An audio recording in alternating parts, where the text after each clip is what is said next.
The report of the Joint Committee of Parliament on the Waqf Amendment Bill was tabled in both houses of Parliament on Thursday, sparking fresh protests from the opposition. Report of the Joint Committee on the Waqf Amendment Bill 2024.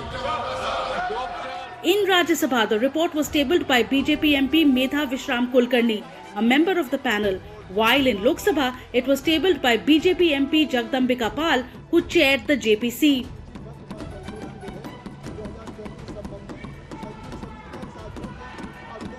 The bill seeks to amend the Waqf Act of 1995. वक्फ की property कोई वाकिफ वक्फ करता है और वो जिस अपने भाव से इंटेंशन से वक्फ करता है, उसका आज जिस तरह से मिसयूज हो रहा था या उस वक्त की प्रॉपर्टी का फ़ायदा गरीब को, पसमानदा को या महिलाओं को, विधवाओं को, बच्चों को, अनाथ को मिलना चाहिए था, वो नहीं मिल रहा था। इस पे सरकार एक अमेंडमेंट लेकर के आई कि जिससे ट्रांसपेरेंट हो और जो वक्फ करता है अपनी प्रॉपर्टी को उसको ठीक से उसका उपयोग हो। The new bill proposes key changes including empowering the district collector to settle disputes. The bill also broadens the composition of the Waqf boards to include non-Muslim members. The Joint Committee of Parliament on the bill had adopted the report on the draft legislation by a 15:11 majority vote. सरकारें समय-समय पे सदन में कानून लाती हैं।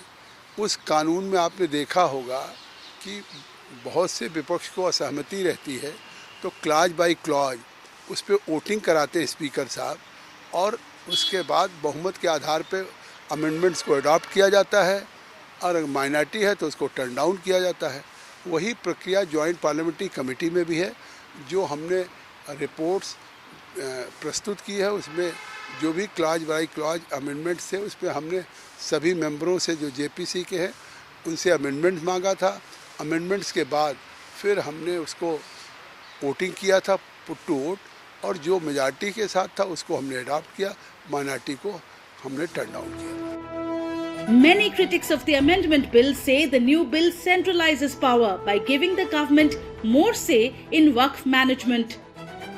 They also see the inclusion of non-Muslim members on Waqf boards as an intrusion. उसका तमाम मुस्लिम ऑर्गेनाइजेशंस ने, all India Muslim personal law board ने और तमाम मुस्लिम ऑर्गेनाइजेशंस ने उसकी मुखालफत की है, क्योंकि हम लोग ये मानना है कि अमेंडमेंट्स वक्फ के फेवर में नहीं हैं, बल्कि इससे वक्फ को नुकसान होने वाला है।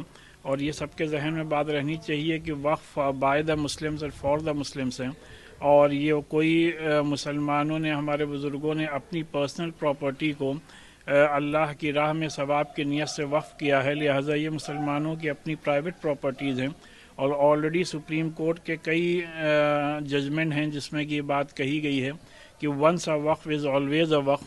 तो लिहाजा हम लोगों की यही डिमांड रही है कि जो ऑलरेडी एक्ट है उसमें किसी किस्म का भी अमेंडमेंट ना किया जाए। The opposition has voiced concerns, claiming that their dissent notes were not annexed fully in the JPC report.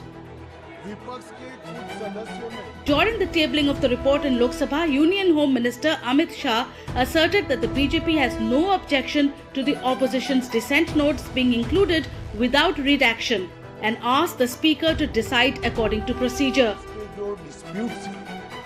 एक सीढ़ी कर आप संसदीय कार्यप्रणालिका के उपयुक्त रूप में जो जोड़ना है वो जोड़े, इसमें मेरी पार्टी को कोई आपत्ति नहीं। The report of the JPC was submitted to Lok Sabha Speaker Om Birla on the 30th of January.